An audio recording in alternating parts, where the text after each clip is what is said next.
নমস্কার। নাগরিক মনে সবাইকে স্বাগত। শিক্ষকের অভাব যাতে না হয়, জেলা শাসকদের চিঠি পর্ষদের। মাধ্যমিক চলাকালীন এসআইআর এর শুনানি। মাধ্যমিক পরীক্ষা চলাকালীন চলবে এসআইআর এর শুনানি পর্ব। সেই কাজে যুক্ত থাকতে হবে বিএলওদের, কাজে নিযুক্ত শিক্ষক শিক্ষিকাদের।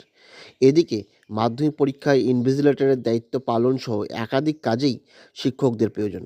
সেক্ষেত্রে এই শুনানি পর্ব চলাকালীন মাধ্যমিক পরীক্ষায় যাতে শিক্ষক শিক্ষিকার অভাব না হয়, পরীক্ষা ব্যবস্থা পরিচালনার ক্ষেত্রে যাতে কোনো সমস্যা না হয়, সে ব্যাপারে জেলাশাসকদের চিঠি দিলেন মধ্যশিক্ষা পর্ষদের সভাপতি রামানুজ গাঙ্গুলি।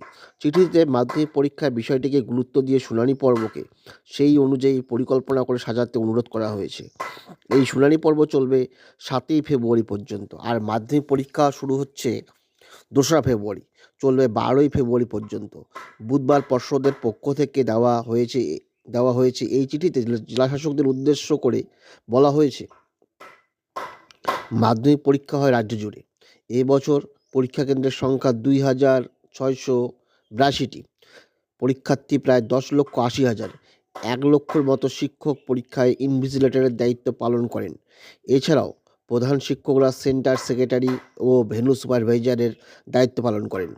পর্ষদের পক্ষ থেকে একজন শিক্ষককে অতিরিক্ত ভেন্যু সুপারভাইজারের দায়িত্ব দেওয়া হয়। এই পরিস্থিতিতে চিঠিতে পর্ষদের পক্ষ থেকে বলা হয়েছে, শুনানি পর্বকে যেন এমনভাবে পরিকল্পনা করা হয় বা পর্যায়ক্রমে করা হয় যাতে মাধ্যমিক পরীক্ষায় এই কাজে যুক্ত থাকা শিক্ষকরা, যারা উভয় দায়িত্বেই রয়েছেন, কোনো অসুবিধা বা বিরোধ ছাড়াই পরীক্ষার দায়িত্ব পালন করতে পারেন।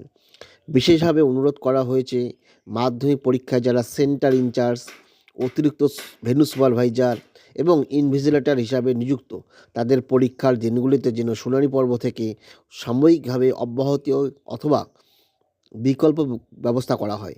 চিঠিতে পর্ষদ সভাপতি বলেছেন, শুনানি পর্ব এবং মাধ্যমিক পরীক্ষার মধ্যে কোনো রকম বিরোধ যেন না হয়। দুটিই গুরুত্বপূর্ণ কাজ যেন সুষ্ঠুভাবে সম্পূর্ণ হয়, এইভাবেই যেন পুরো বিষয়টি পরিকল্পনা করা হয়।